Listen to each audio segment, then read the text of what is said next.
Good morning, students. My name is K. Sripriya, lecturer in Commerce.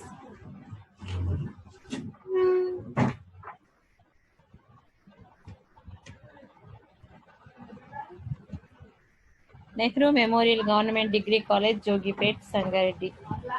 Our subject name is Financial Accounting 1. Our today's topic is subsidiary books. Subsidiary books అంటే సహాయక పుస్తకాలు అని అర్థం.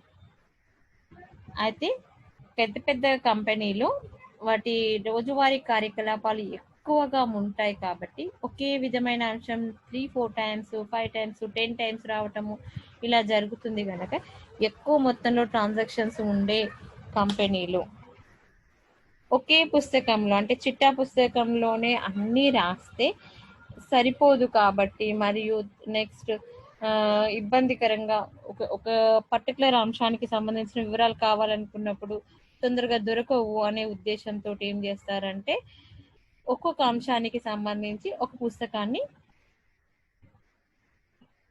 ఏర్పాటు చేయటం జరుగుతుంది. అలా ఏర్పాటు చేయబడిన పుస్తకాలని మనం ఏమంటున్నామంటే సబ్సిడరీ బుక్స్ అంటున్నాం.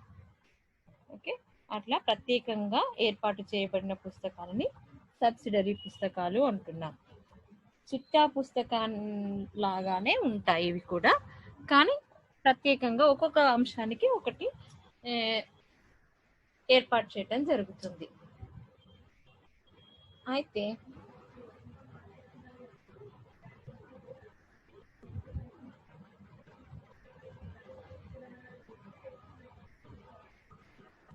తక్కువ మొత్తంలో కార్యకలాపాలు ఉన్నట్లయితే మనకి సబ్సిడరీ బుక్స్ తోటి పెద్దగా అవసరం అనేది ఉండదు. వ్యాపార వ్యవహారాలు ఎక్కువగా ఉన్నప్పుడు మాత్రమే ఈ సబ్సిడరీ బుక్స్ ని ఉపయోగిస్తాము. తక్కువ వ్యవహారాలు ఉంటే చిట్టా పుస్తకం ఒకటే సరిపోతుంది. ఓకే, నెక్స్ట్ వచ్చేసి ఈ సబ్సిడరీ పుస్తకాల వల్ల వచ్చే ప్రయోజనాలు ఏంటో చూద్దాం. ఫస్ట్ వన్, ప్రధాన చిట్టాను వివిధ విభాగాలుగా సహాయక చిట్టాలో రాయటం వలన వాటిని నమోదు చేయటం సులభం మరియు త్వరగా నమోదు చేయవచ్చు. అంటే విభాగాలుగా విడగొడుతున్నాం కదా, విభాగాలుగా విడగొట్టడం వల్ల దేనికి సంబంధించింది దాంట్లో రాయటం వలన వాటి వివరాలను వాటిని నమోదు చేయడం సులభం అవుతుంది. వాటికి సంబంధించిన వివరాలు కూడా మనకి తొందరగా తెలిసే అవకాశం ఉంటుంది.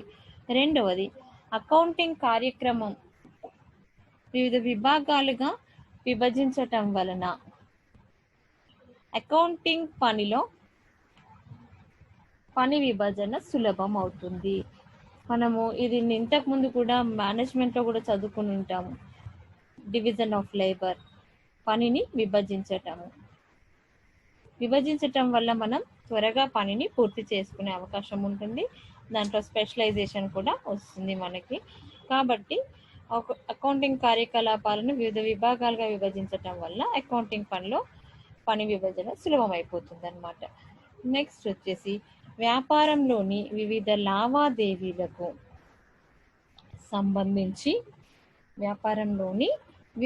లావాదేవీలకు సంబంధించిన అంశాలను వివిధ విభాగాలలో వివరంగా చూపించటం వలన వీటిని అప్పుడప్పుడు పరిశీలించటం సులభ సాధ్యం అవుతుంది. అంటే తనిఖీ చేయటం అన్నమాట. ఇప్పుడు మనం రాసినాం, అమ్మకాలకు సంబంధించిన వివరాలన్నీ కావాలి మనకి. అదే చిట్టా పుస్తకంలో అమ్మకాల వివరాలు ఒక చోట దొరకవు, మనకు వెతకడానికి టైం పడుతుంది. సహాయక పుస్తకాలు ఉన్నట్లయితే డైరెక్ట్ గా అమ్మకాల పుస్తకం సపరేట్ గా ఉంటుంది. అప్పుడు అన్ని వ్యవహారాలు నమోదైనయా లేదా, సరిగ్గా నమోదైనయా లేదా అని సులభంగా మనం తనిఖీ చేయవచ్చు.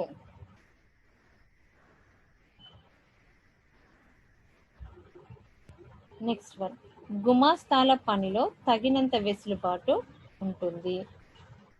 సాధారణంగా వ్యాపార సంస్థలు గుమాస్తాల పనిలో తగినంత వెసులుబాటు ఉంటుంది. అంటే సులభం అవుతుంది అన్నమాట, వాళ్ళకి ఈజీ అవుతుంది అని అర్థం. ఓకే, వ్యాపార వ్యవహారాలను నమోదు చేసే వాళ్ళకి ఇది సులభం అవుతుంది. ఇకపోతే అసలు సహాయక చిట్టాలు ఎన్ని ఉంటాయి అనేది చూద్దాం. మొత్తం సహాయక చిట్టాలు మనకి 8 ఉంటాయమ్మా. సహాయక చిట్టాలు 8 ఉంటాయి. అందులో ఫస్ట్ వన్ వచ్చేసి మనకి ఇక్కడ కనిపిస్తుంది చూడండి,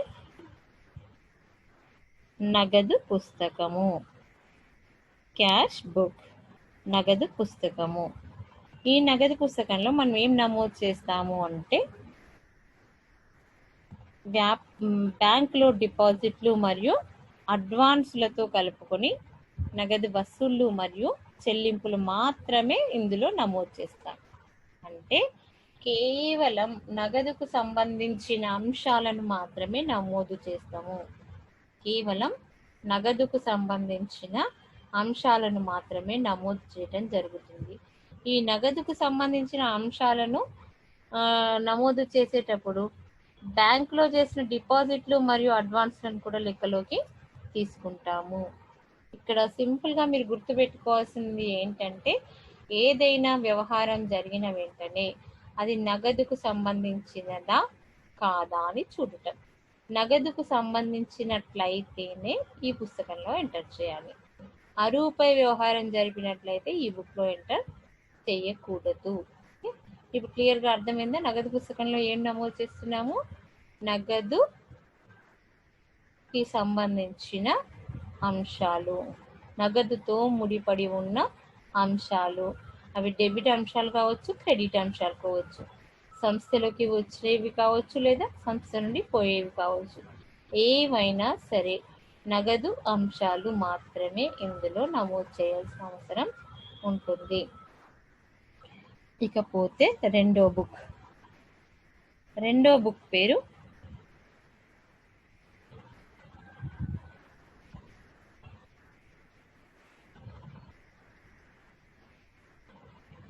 కొనుగోలు పుస్తకం.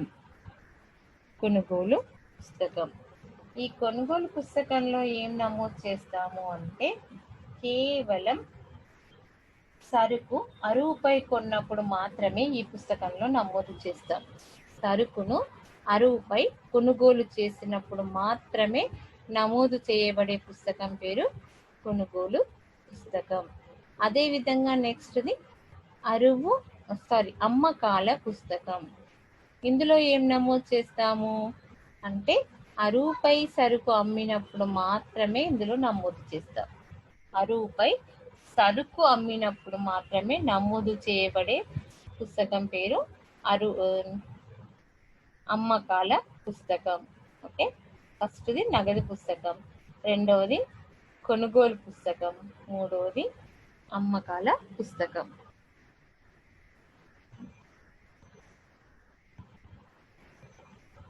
నెక్స్ట్ ఇక్కడ కొనుగోలు తర్వాత మనకి ఇక్కడ కొనుగోలు వాపసుల పుస్తకం ఇచ్చాడు.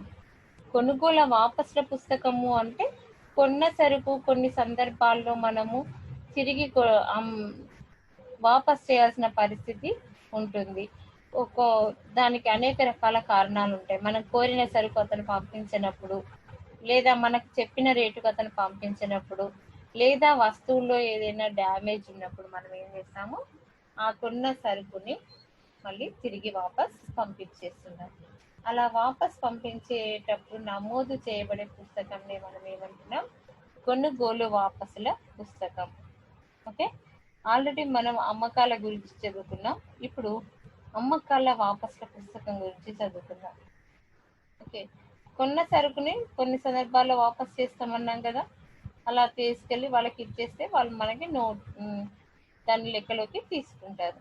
అదేవిధంగా అమ్మిన సరుకు వాపస్ కూడా రావచ్చు. దానికి కూడా ఇవే కారణాలు అయి ఉంటాయి. ఓకే, అమ్మిన సరుకు కూడా కొన్ని సందర్భాల్లో వాపస్ వచ్చే అవకాశం ఉంటుంది. తర్వాత వసూలు బిల్లుల పుస్తకం. వసూలు బిల్లుల పుస్తకంని కేవలం వసూలు బిల్లులు మాత్రమే నమోదు చేయడానికి ఉపయోగిస్తాం. ఇంకా ఇతర వ్యవహారాలు ఏవి ఇందులో కనిపించవు. నెక్స్ట్ వచ్చేసి చెల్లింపు బిల్లుల పుస్తకం. చెల్లింపు బిల్లుల పుస్తకం అంటే సంస్థలోని సంస్థలోని చెల్లింపు బిల్లులకు సంబంధించిన వివరాలన్నీ రాసే పుస్తకాన్ని చెల్లింపు బిల్లుల పుస్తకం అంటాం. ఓకే, ఇప్పుడు మళ్ళీ ఒకసారి అన్ని గుర్తు చేసుకుందాం. ఫస్ట్ ఏంటి?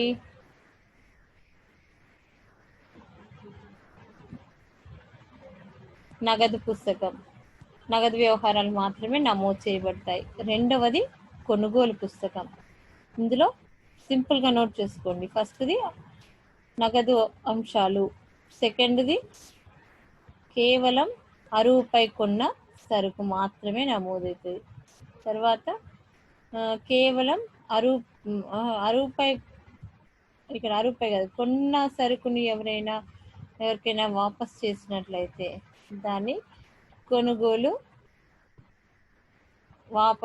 కొన్న సరుకుని వాపస్ చేసినప్పుడు కొనుగోలు వాపసుల పుస్తకంలో నమోదు చేయటం జరుగుతుంది. ఓకే, తర్వాత అమ్మకాల పుస్తకం. అమ్మకాల పుస్తకం. అరువుపై అమ్మిన సరుకును మాత్రమే ఇందులో నమోదు చేయటం జరుగుతుంది. అట్లాగే అరువుపై అమ్మిన సరుకు అమ్మకాల పుస్తకంలో నమోదు చేస్తున్నాం కదా. అలా అమ్మకాలను కూడా కొన్ని సందర్భాల్లో అమ్మకాల్లోంచి కూడా వాపసులు రావచ్చు. మనం ఎవరికైనా సరుకు అమ్మినట్లయితే వాళ్ళు మళ్ళీ మనకు సరుకు వాపస్ చేయవచ్చు. అనేక కారణాల వల్ల సరుకు వాపస్ అయిపోతుంది. అలా వాపస్ అయినప్పుడు దాన్ని ఏమంటాం? అమ్మకాల వాపసులు అంటాం. వీటిని ప్రత్యేకంగా అమ్మకాల వాపసుల పుస్తకంలో నమోదు చేయవలసి ఉంటుంది.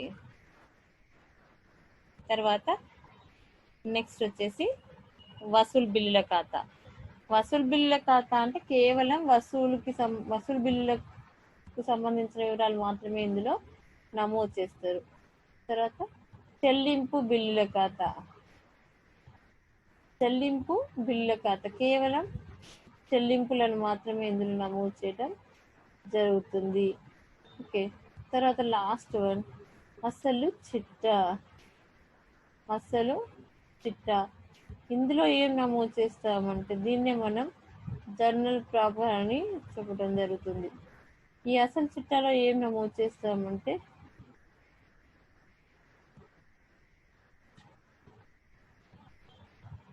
ఇప్పటిదాకా మనం డిస్కస్ చేసిన 7 బుక్స్ ఉన్నాయి కదా.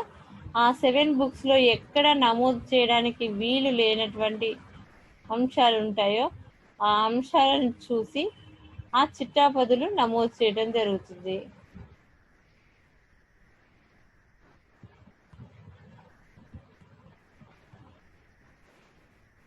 ప్రతి వ్యాపారంలో అనేక రకాల మరియు అధిక సంఖ్యలో గల లావాదేవీలు అసలు చిట్టాలో ఏం నమోదు చేస్తామంటే పైన తెలిపిన 7 పుస్తకాల్లో ఎక్కడా కూడా నమోదు చేయడానికి వీలు లేనటువంటి అంశాలను అసలు చిట్టాలో నమోదు చేయడం జరుగుతుంది. ఓకే, నెక్స్ట్ వచ్చేసి ఇక్కడ మనకి ఇచ్చిన ఒక్కొక్క పుస్తకం గురించి డిస్కస్ చేద్దాం. ఫస్ట్ వన్ నగదు పుస్తకం. నగదు పుస్తకం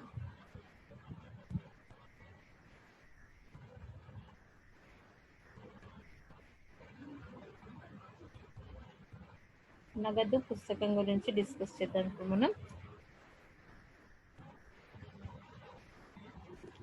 నగదు పుస్తకం అనేది కేవలం నగదుకు సంబంధించిన వ్యవహారాలను మాత్రమే ఇందులో నమోదు చేయటం జరుగుతుంది. అయితే దీనికి సంబంధించిన లెక్కలను మాత్రం మనం తర్వాత కొన్ని పుస్తకాలు అయిపోయిన తర్వాత చేద్దాము. ఇప్పుడు ఫస్ట్ అన్నిటికంటే ముందు కొనుగోలు పుస్తకం గురించి చదువుకుందాం. మనం కొనుగోలు పుస్తకం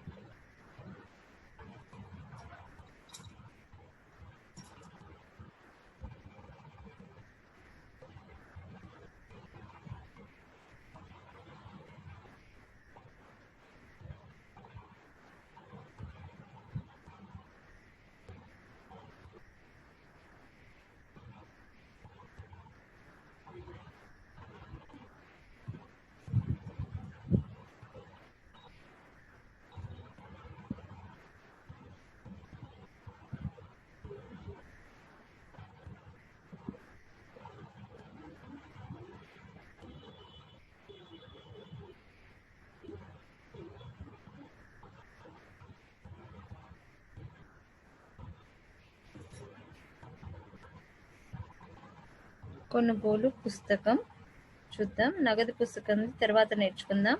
ఇందులో 3 రకాలు ఉంటాయి కాబట్టి వీటిని కాకుండా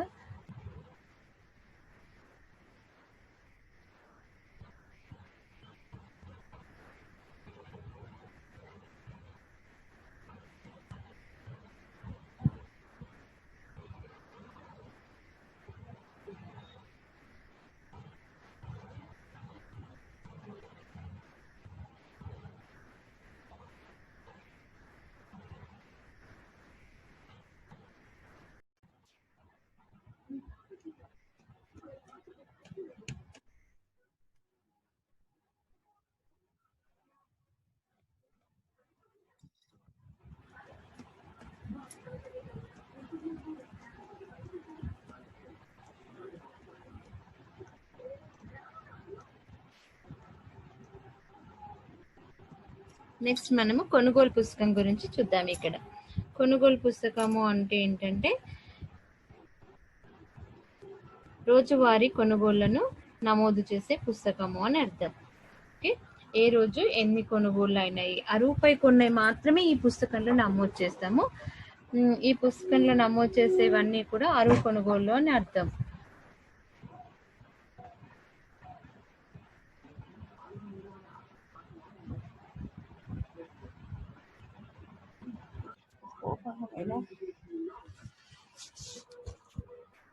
అరువు కొనుగోళ్లను మాత్రమే దీంట్లో నమోదు చేయటం జరుగుతుంది. ఇందులో ఏంటంటే మనకి కొనుగోలు పుస్తకంలో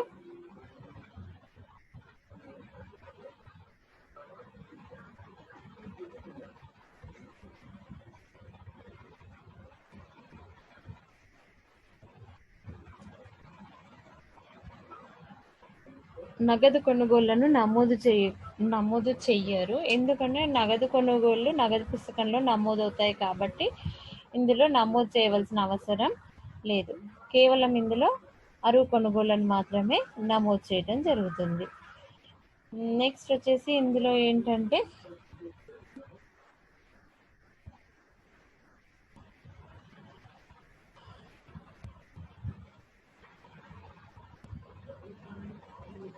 కొనుగోలు పుస్తకంలో మామూలుగా అరువుకు కొన్న వస్తువులను అంటే వస్తువులను నమోదు చేయరు. కేవలం సరుకు మాత్రమే నమోదు చేయడం జరుగుతుంది. సరుకు అంటే ఏంటంటే మనం ఏ వస్తువుతో వ్యాపారాన్ని నిర్వహిస్తున్నామో ఆ వస్తువుని సరుకు అంటాము.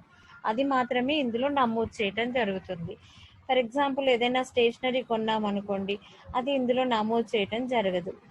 ఫర్నిచరు, యంత్రాలు మొదలైన ఆస్తులు కొన్నాం అనుకోండి, అది కూడా ఇందులో నమోదు చేయటం జరగదు. అవి అరువు పైన కొన్నా కూడా వాటిని ఇందులో నమోదు చేయటం జరగదు. ఎందుకు అంటే అవన్నిటికీ సపరేట్. యంత్రాలు తీసుకోండి, అది ఆస్తి కాబట్టి ఆస్తిని కొన్నప్పుడు అది వాస్తవిక ఖాతా కిందికి వస్తుంది కనుక ఆస్తుల్లో ఆస్తికి సపరేట్ అకౌంట్ ఓపెన్ చేస్తాం కనుక అందులో నమోదు చేస్తాం. కేవలం అరువుపై కొన్న సరుకు మాత్రమే కొనుగోలు పుస్తకంలో నమోదు చేయటం జరుగుతుంది. ఓకే, అర్థమైందా? కేవలం అరువుపై కొన్న సరుకు, goods purchased on credit. Okay, goods purchased on credit అవి మాత్రమే నమోదు చేయటం జరుగుతుంది అన్నమాట. అయితే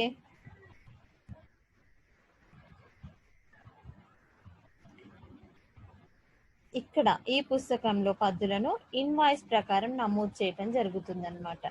ఇక్కడ ఇన్వాయిస్ అంటే ఏంటిది అంటే, ఇన్వాయిస్ అనేది ఒక వ్యాపార పత్రం అన్నమాట. ఇందులో మనము ఏ వస్తువుల్ని కొనుగోలు చేసినాం, వాటి పరిమాణం ఎంత, వాటి ధర ఎంత, వాటి నాణ్యత ఎంత, వాటి మొత్తం విలువ ఎంత అనే మొదలైన విషయాలన్నీ కూడా రాయటం జరుగుతుంది అన్నట్టు. అంటే మనం ఎవరి దగ్గరైనా వస్తువుల్ని కొన్నప్పుడు వాళ్ళు మన వస్తువుల యొక్క వివరాల్ని తెలియజేస్తూ ఇచ్చే పత్రం ఏదైతే ఉంటుందో ఆ పత్రాన్ని ఇన్వాయిస్ అంటారు. బిజినెస్ డాక్యుమెంట్, వ్యాపార పత్రము అంటారు దాన్ని. ఓకే, దాని ప్రకారంగా నమోదు చేస్తాం. దాని నెంబర్ ఉంటుంది, ఫస్ట్ వచ్చిందని ఫస్ట్ అలా వచ్చింది దాని నెంబర్ ప్రకారంగా నమోదు చేయడం జరుగుతుంది అన్నమాట. అయితే ఈ కొనుగోలు పుస్తకంలో మళ్ళీ మనకి ఇది అటు ఆవర్జ కాదు, ఇటు ఖాతా కాదు. ఓకే, ఇది ఆవర్జ రూపంలో ఉండదు, ఖాతా రూపంలో ఉండదు, సపరేట్గా ఉంటుంది. ఇక్కడ చూడండి మనకి ఇందులో ఏమేమి ఉన్నాయి. కొనుగోలు పుస్తకంలో ఫస్ట్ కాలం తేదీ, తర్వాత వివరాలు, ఆ తర్వాత ఆర్డరు, ఇన్వర్డ్ నెంబర్. నెక్స్ట్ మనకి ఇన్వర్డ్ నెంబర్ వస్తుంది. ఇన్వర్డ్ నెంబర్ తర్వాత పుట సంఖ్య. ఎట్లా అంటే ఇది ఆవర్జ లాంటిదే కాబట్టి దీనికి సంబంధించిన చిట్టా ఎక్కడుందో దాని నంబరు, తర్వాత వివరాలు, తర్వాత లాస్ట్కి వచ్చేసి మొత్తం రూపాయలు. ఇలా మనకి ఈ బుక్ని రాసుకోవటం జరుగుతుంది అన్నమాట. ఓకే, అంటే ఇప్పుడు అర్థమైందా క్లియర్ కొనుగోలు పుస్తకం అంటే ఏంటి అనేది. నెక్స్ట్ ఇంకో విషయం ఏంటంటే తేదీ అంటే ఏం చేస్తాం, అరువు కొనుగోలు ఏ రోజున చేసినామో ఆ తేదీ వేస్తాము. వివరణ అంటే దీంట్లో ఏం చేస్తాము, వస్తువు యొక్క వివరాలని అంటే వివరాలని రాయటం జరుగుతుంది. వివరాలంటే సరుకు యొక్క వివరాలను రాస్తామన్నమాట. పంపిణీదారుల వివరాలు, సరుకు పంపిణీదారు యొక్క వివరాలని రాస్తాము. ఓకే, ఇన్వర్డ్ ఇన్వాయిస్ నెంబర్ని ఇన్వాయిస్ కాలంలో రాస్తాము, ఇన్వర్డ్ కాలంలో రాస్తాము అనమాట. అయితే పుట సంఖ్య అనేది చిట్టా పుట సంఖ్యగా లేదా చిట్టా పుట సంఖ్య అని చెప్పుకోవటం జరుగుతుంది, లేదా అవర్జ పుట సంఖ్య. నెక్స్ట్ ఇంకా సరుకుకి సంబంధించిన వివరాలు ఏవైనా మనం అక్కడ ఇన్నర్ కాలంగా యూజ్ చేసుకొని వేసుకోవచ్చు. ఓకే, నెక్స్ట్ వచ్చేసి కొనుగోలు పుస్తకంలో నమోదు చేసేటప్పుడు కొన్ని సందర్భాల్లో మనము డిస్కౌంట్ పొందటం జరుగుతుంది. డిస్కౌంట్ పొందినప్పుడు ఆ డిస్కౌంట్ను కూడా ఇక్కడ నమోదు చేస్తాం. అయితే అసలు ఫస్ట్ మనం ఈ విషయాన్ని తెలుసుకునే కంటే ముందు డిస్కౌంట్ గురించి ఒకసారి మాట్లాడుకుందాం. డిస్కౌంట్ అనేది 2 రకాలు ఉంటుందమ్మా. ఒకటి వర్తకపు డిస్కౌంట్, రెండవది నగదు డిస్కౌంట్. వర్తకపు డిస్కౌంట్ అనేది ఏంటంటే సరుకు కొన్నప్పుడే మనకు సరుకు విలువలో కొంచెం తగ్గించి ఇచ్చేస్తారు. ఫర్ ఎగ్జాంపుల్ 50,000 విలువ గల సరుకుని కొన్నాం. 50,000 విలువ గల సరుకుని కొన్నందుకు 1,000 రూపాయలు తగ్గించి నీకు 49,000 తీసుకున్నట్లయితే ఆ 1,000 రూపాయలు అనేది వర్తకపు డిస్కౌంట్గా చెప్పుకోవచ్చు. అర్థమైందా? సరుకు కొన్నప్పుడు పొందే డిస్కౌంట్ ఏదైతే ఉందో అది వర్తకపు డిస్కౌంట్ అంటారు. అయితే ఆ వర్తకపు డిస్కౌంట్ ఏదైనా ఉన్నట్లయితే దాన్ని కూడా ఇక్కడ మనం చూపించుకుంటాం. ఇక్కడ వివరాలు అనే కాలంలో ఆ వర్తకపు డిస్కౌంట్ని రాసుకుంటాం అనమాట. ఎంత తగ్గించారు అనేది తగ్గించుకొని చూపించుకుంటాం అవుటర్లో. ఇకపోతే నగదు డిస్కౌంట్ అని చెప్పాను కదా, నగదు డిస్కౌంట్ అనేది ఎప్పుడు ఇస్తారంటే తిరిగి మనం నగదు చెల్లించేటప్పుడు పొందే డిస్కౌంట్ని. ఓకే, తిరిగి నగదు చెల్లించేటప్పుడు పొందే డిస్కౌంట్. ఇప్పుడు 50,000కి సరుకు కొన్నావు, కొన్నప్పుడే నువ్వు పేమెంట్ చేస్తే నీకు 49,000కి ఇచ్చేసాడు, అది వర్తకపు డిస్కౌంట్ అవుతుంది, తగ్గించి ఇచ్చాడు. అలా కాకుండా నువ్వు ఒక నెల తర్వాత చెల్లిస్తానన్నావు, ఆ నెల రోజుల తర్వాత చెల్లించేటప్పుడు నీకు ఆ చెల్లించే మొత్తంలో నువ్వు అప్పుడు త్వరగా ఇచ్చినందుకు లేదంటే కాంటాక్ట్ పెంచుకోవడానికి సంథింగ్ ఏదో ఒక రీజన్ వల్ల మనం ఇవ్వాల్సిన మొత్తంలోంచి కొంచెం మొత్తం తగ్గించి తీసుకుంటారు. అలా తీసుకోవటాన్ని నగదు డిస్కౌంట్ అంటున్నాం. ఓకే, ఇలా కానీ ఇక్కడ మనకు ఓన్లీ నగదుకి సంబంధించిన వివరాలు ఇందులో ఉండవు కాబట్టి వర్తకపు డిస్కౌంట్ మాత్రమే ఈ బుక్లో చూపిస్తాం మనం. ఓకే, కొనుగోలు పుస్తకం ప్రకారం 2 వివిధాలు అని. ఓకే, ఇక్కడ మనము ఇంకొక విషయం ఏంటంటే కొనుగోలు పుస్తకంను ఒక నిర్ణీత కాలానికి ముగింపు చేయటం జరుగుతుంది. కాల వ్యవధి పూర్తయిన తర్వాత కొనుగోలు పుస్తకం కూడి పద్దులను నమోదు చేయటం జరుగుతుంది. అంటే మొత్తం రాస్తాం కదా, రాసిన తర్వాత దాన్ని క్లోజ్ చేసి అప్పుడు చిట్టా పద్దులు రాస్తాం. కొనుగోలు పుస్తకం ప్రకారం 2 వివిధాలు అని డెబిట్ కొనుగోలు ఖాతాకు చేయవలెను. అర్థమైందా? కొనుగోలు పుస్తకం ప్రకారం 2 వివిధములు అని డెబిట్ కొనుగోలు ఖాతాకు చేయవలెను. కొనుగోలు ఖాతాలో అన్ని కలిపి ఒకే దగ్గర రాసేస్తాం. కొనుగోలు ఖాతా ఓపెన్ చేసేసి కొనుగోలు ఖాతాలో డెబిట్ వైపున 2 వివిధాలు అనేసి నమోదు చేస్తాను అనమాట. అన్ని కొనుగోలు ఒకే చోట వచ్చేస్తాయి. తర్వాత ఏం చేస్తాం, ఒక్కొక్క పంపిణీదారుడికి ఒక ప్రత్యేకమైన ఖాతాను తెలిసి అందులో ఒక్కొక్కరికి సంబంధించిన వివరాలు, ఎవరెవరు ఎంత కొన్నారనే వివరాలని నమోదు చేస్తాం అనమాట. ఇప్పుడు ఖాతాల నుండి ఈ సహాయక పుస్తకం నుండి చిట్టాలు రాయటము చాలా ఈజీ అయిపోతుందమ్మా. ఎట్లా అంటే ఇప్పుడు మనం రాజేష్ నుండి కొన్నాము, విమల్ నుండి కొన్నాము, సంధ్య నుండి కొన్నాము, గీత నుండి కొన్నాము, ఇవన్నీ అరువు కొనుగోళ్ళు. నెల చివరిలో ఇవన్నీ టోటల్ చేసేస్తాం. టోటల్ చేసేసి మొత్తానికి కలిపి ఒకటే పద్దు రాసేస్తున్నాం, వివిధ కొనుగోళ్ళు లేదా వివిధాలు అనేసి రాసేస్తున్నాం. కొనుగోళ్ల ఖాతాలో డెబిట్ వైపున వచ్చేస్తుంది ఒకటేసారి. వీళ్ళందరి పేర్లు రాయాల్సిన అవసరం లేదు. మళ్ళీ ఇంకా క్రెడిట్ వైపున వీళ్ళందరి పేర్లు రాస్తున్నాం కాబట్టి వీళ్ళందరికీ ఒక్కొక్క ఖాతాని తెరుస్తున్నాం. తెరిచి అందరి దాంట్లో కూడా కొనుగోలు అని రాసేసుకుంటాం. ఓకే, అర్థమైందా? ఇప్పుడు ఇక్కడ మనం ఒక ప్రాబ్లం ఉంది, దాన్ని చూద్దాం. చూస్తే మీకు క్లియర్గా అర్థమవుతుంది. ఇక్కడ చూడండి, ఫస్ట్ లెక్క చదువుదాం. లెక్క చదివితే మనకు ఒక క్లారిటీ వస్తుంది.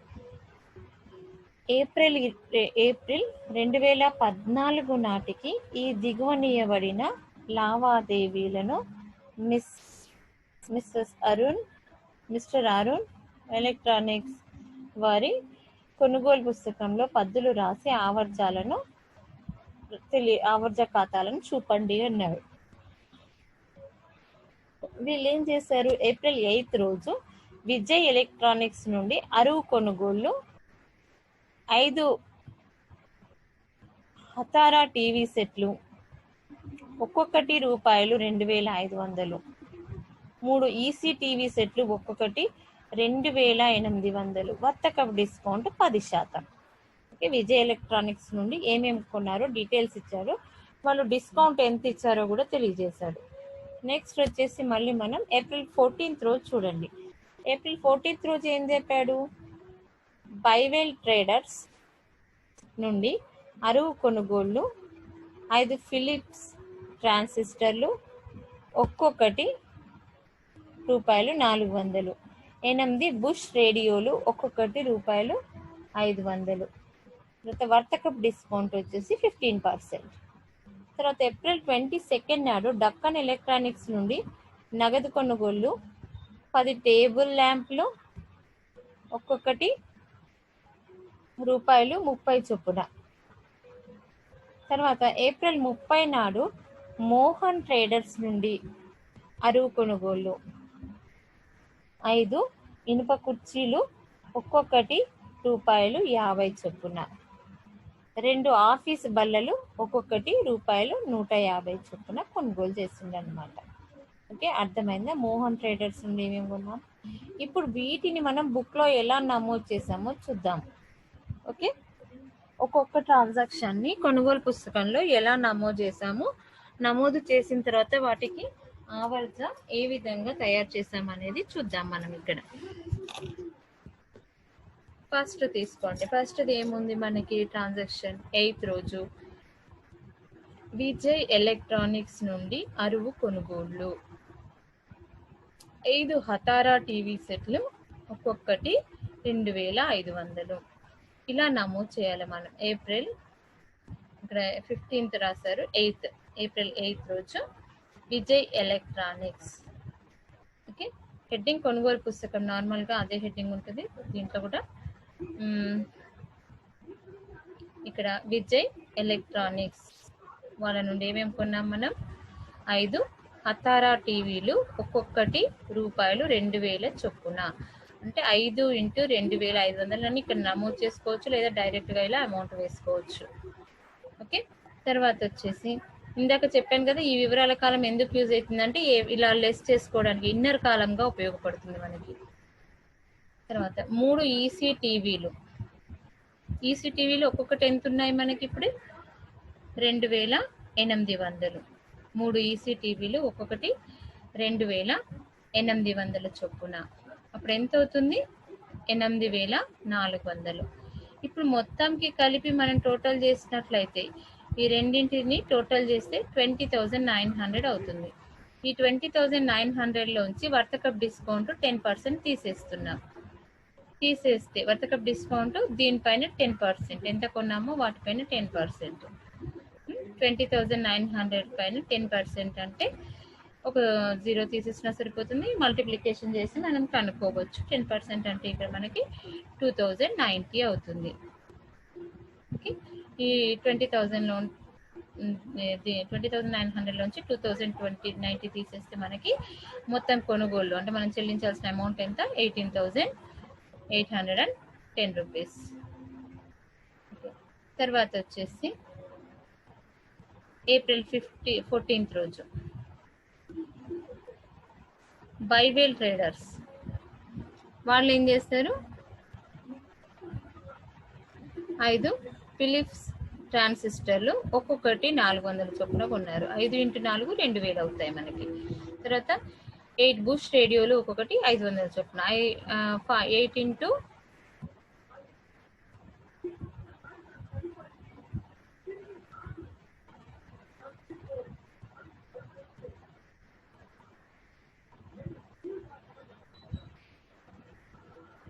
× 500 అంటే 4000 అవుతుంది. అంటే మొత్తం మనము వీళ్ళ దగ్గర నుండి కొన్నది 6000. వాళ్ళు మనకి వర్తకప్ డిస్కౌంట్ ఎంత ఇస్తామన్నారు? 15% ఇస్తామన్నారు. ఆ 15% మనం ఈ 6000 పైన క్యాల్కులేట్ చేయాలి. 6000 పైన 15% అంటే 900 అవుతుంది. 6000 నుంచి 900 తీసేస్తే 5100. ఇప్పుడు ఈ రెండింటిని టోటల్ చేసుకుంటే 23,900 మొత్తం నగదు, మొత్తం అరువు కొనుగోళ్ళు. ఓకే, తర్వాత వచ్చేసి ఇక్కడ మనకి ఇంకొకటి ఉంది. ఏంటంటే ఫస్ట్ విజయ్ది అయిపోయింది, బైవేల్ అయిపోయింది. డక్కన్ ఎలక్ట్రానిక్స్ నుండి నగదు కొనుగోళ్ళు అన్నాం. నగదు కొనుగోలు ఈ పుస్తకంలో వస్తాయా? రావు. కాబట్టి ఈ అంశాన్ని మనం తీసుకోవాల్సిన అవసరం లేదు. తర్వాత ఇక్కడ మళ్ళీ మనకు ఏప్రిల్ 30 నాడు మోహన్ ట్రేడర్స్ నుండి అరువు కొనుగోలు. 5 ఇనుప కుర్చీలు ఒక్కొక్కటి 50 రూపాయలు, 2 ఆఫీస్ బల్లలు ఒక్కొక్కటి 150.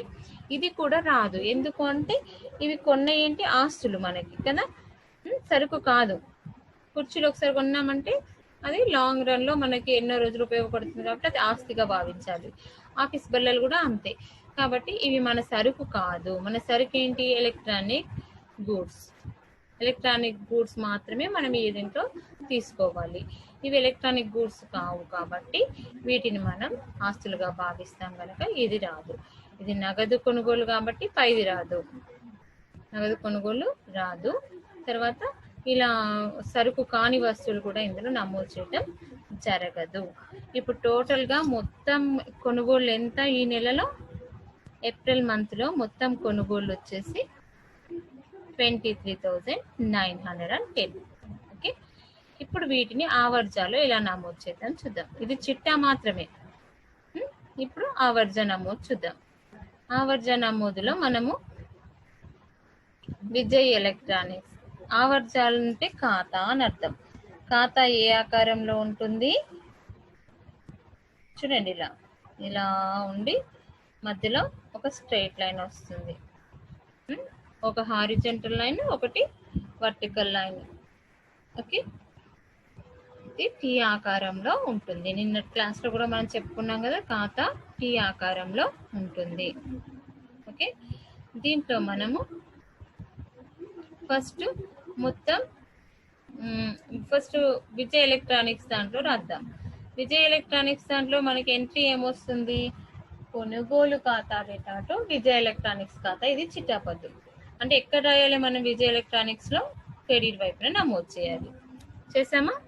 కొనుగోలు ఖాతా విజయ్ ఎలక్ట్రానిక్స్ లో డైరెక్ట్ గా ఈ డిస్కౌంట్ ఇవేవి ఉండవు.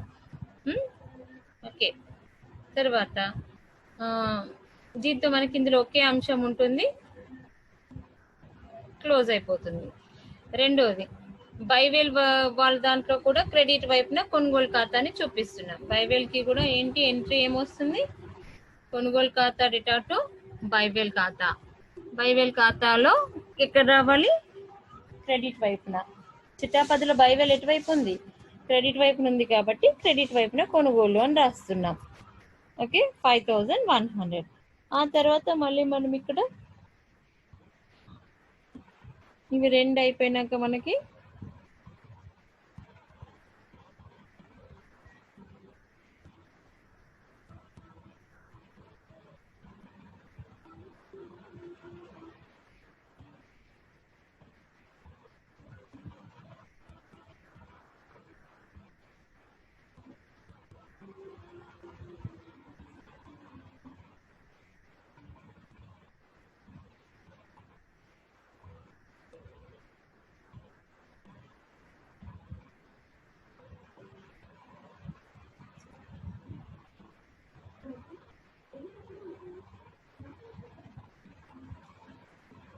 పైవేల్ ఖాతాలో నుండి కొన్న సరుకు అంటే ఎంట్రీ ఏమొస్తుంది?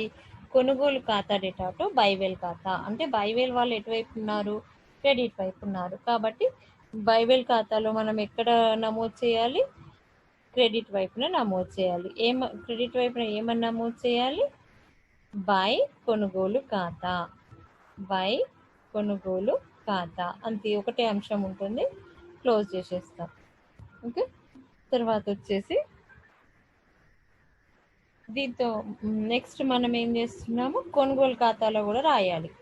కొనుగోలు ఖాతాలో రాసేటప్పుడు అన్ని కొనుగోళ్లను టోటల్ చేసి రెడీగా పెట్టుకున్నాం కదా, ఆ అమౌంట్ని మనం ఏం చేయాలంటే డెబిట్ వైపున, ఈ ఖాతాలో డెబిట్ వైపున, కొనుగోలు ఖాతా డెబిట్ కదా, కొనుగోలు ఖాతాలో డెబిట్ వైపున వివిధ కొనుగోళ్లు అని నమోదు చేసుకోవాలి. డెబిట్ వైపున వివిధ కొనుగోళ్లు అని నమోదు చేస్తున్నాం. 23,910. ఓకే, అర్థమైందా? క్లియర్? కొనుగోలు పుస్తకం అంటే ఏంటి, అందులో ఏం నమోదు చేస్తున్నాము, చిట్టాపద్దులు ఎలా రాస్తాము, ఆవర్జ ఎలా నమోదు చేస్తాము అనేది ఒకసారి మళ్ళీ ఒకసారి రికాల్ చేస్తాను. చేసిన తర్వాత నెక్స్ట్ టాపిక్కి వెళ్దాం. కొనుగోలు ఖాతా అనేది ఏంటంటే, కొనుగోలు పుస్తకం అనేది ఏంటంటే కేవలం అరువుపై కొన్న సరుకును మాత్రమే నమోదు చేయడం కోసం ప్రత్యేకంగా తెరవబడిన పుస్తకం. ఏంటి కొనుగోలు పుస్తకం అంటే? కేవలం అరువుపై కొనుగోలు చేసిన సరుకును మాత్రమే నమోదు చేసేందుకు ఉపయోగించబడే పుస్తకం. ఇందులో నగదు కొనుగోళ్లు రావు, ఆస్తుల కొనుగోళ్లు రావు, అవి అరువు పైన అయినా కూడా రావు ఆస్తుల కొనుగోలు. ఓకే, ఇందులో కేవలం ఏమొస్తాయి? అరువు వ్యవహారాలు, అది కూడా సరుకుకు సంబంధించిన అరువు వ్యవహారాలు మాత్రమే వస్తాయి. సరుకు కొన్నప్పటివి. అంటే సింపుల్గా కొనుగోలు పుస్తకం అనగానే మనకి ఏం గుర్తుకు రావాలి? అరువుపై కొన్న సరుకు, అరువుపై కొన్న సరుకు. Goods purchased on credit. Okay, we should take only goods purchased on credit. Okay, we should not take cash sales. At the same time, we should not take purchasing of assets. Okay, we have to take only credit purchases. అర్థమైందా? ఇప్పుడు next మనం దీంతో పాటు ఇంకో ఖాతా గురించి కూడా తెలుసుకుందాం. ఆ ఖాతా ఏంటంటే, ఇంకో పుస్తకం గురించి నేర్చుకుందాం. ఏంటి ఆ పుస్తకము అంటే కొనుగోలు వాపసుల పుస్తకం. కొనుగోలు వాపసుల పుస్తకం. కొనుగోలు వాపసుల పుస్తకం ఏంటంటే, కొన్న సరుకు మనం ఎప్పుడైనా వాపస్ చేస్తే, అరువుపై కొన్న సరుకుని వాపస్ చేసినప్పుడు ఈ పుస్తకంలో నమోదు చేస్తాం. ఓకే, ఏంటి? అరువుపై కొన్న సరుకుని వాపస్ చేసినప్పుడు మాత్రమే ఈ పుస్తకంలో నమోదు చేయటం జరుగుతుంది. ఓకే, అయితే ఈ పుస్తకంలో నమోదు చేసేటప్పుడు ఏం చేస్తామంటే, పొందిన సరుకు పాడైపోయినప్పుడు లేక చెడిపోయినప్పుడు ఈ దీంట్లో నమోదు చేస్తున్నాం. అట్లా మనము అంటే వాపస్ చేస్తున్నాం కదా, వాపస్ చేస్తున్నప్పుడు ఏదైతే సరుకు మనం తిరిగి పంపించేసామో వాపస్ చేసామో ఆ సరుకుని కొనుగోలు వాపసులు అంటాం.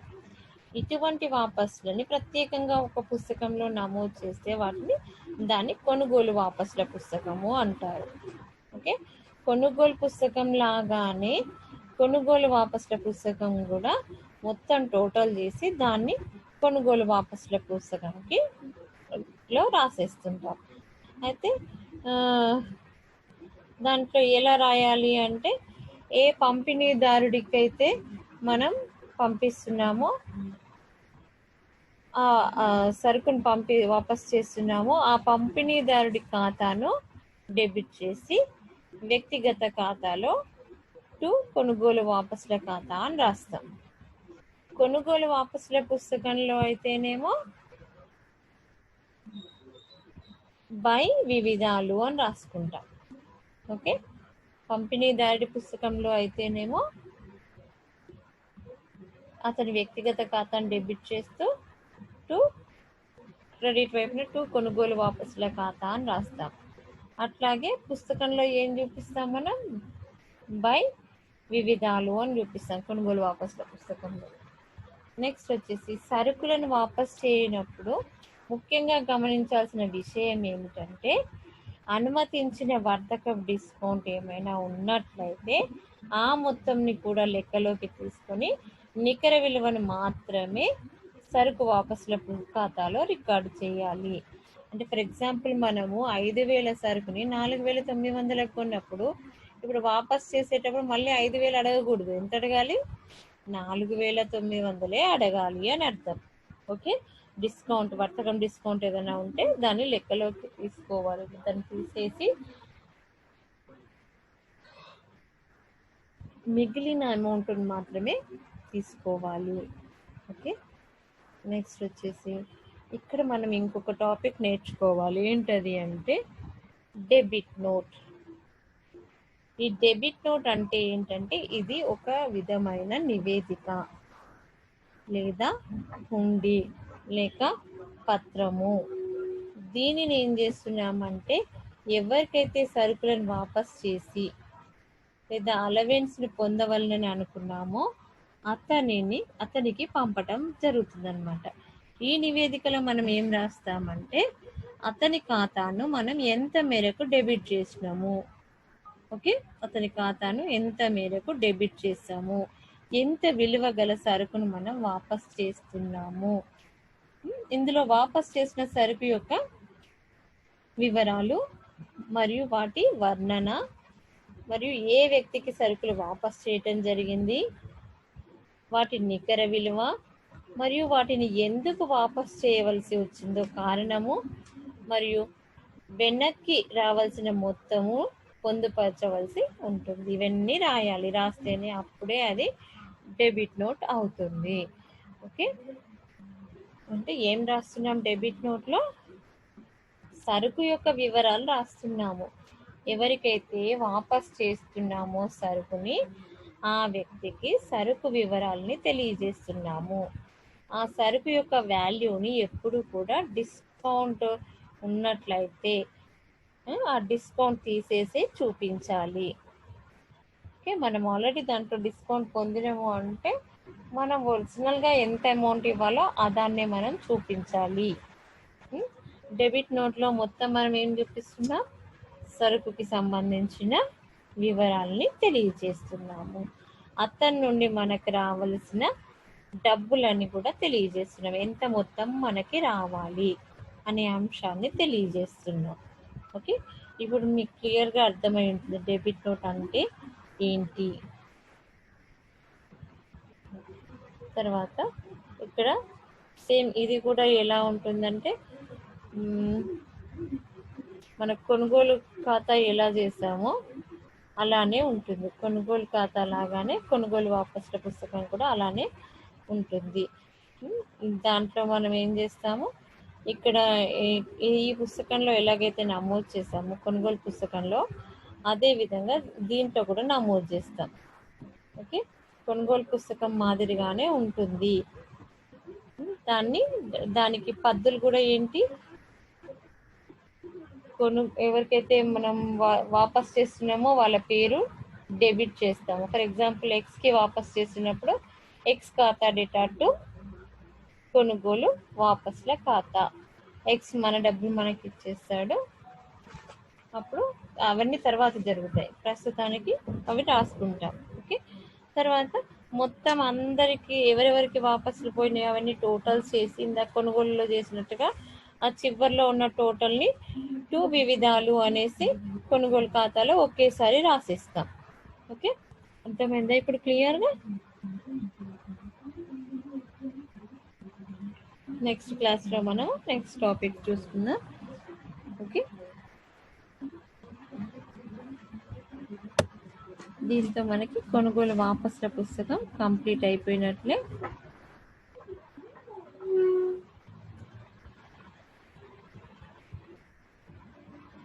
నెక్స్ట్ మనం అమ్మకాల పుస్తకం అంటే ఏంటి, అమ్మకాల వాపసుల పుస్తకం అంటే ఏంటి అవి తెలుసుకున్న తర్వాత నగదు ఖాతా చేద్దాం. Thank you for watching this.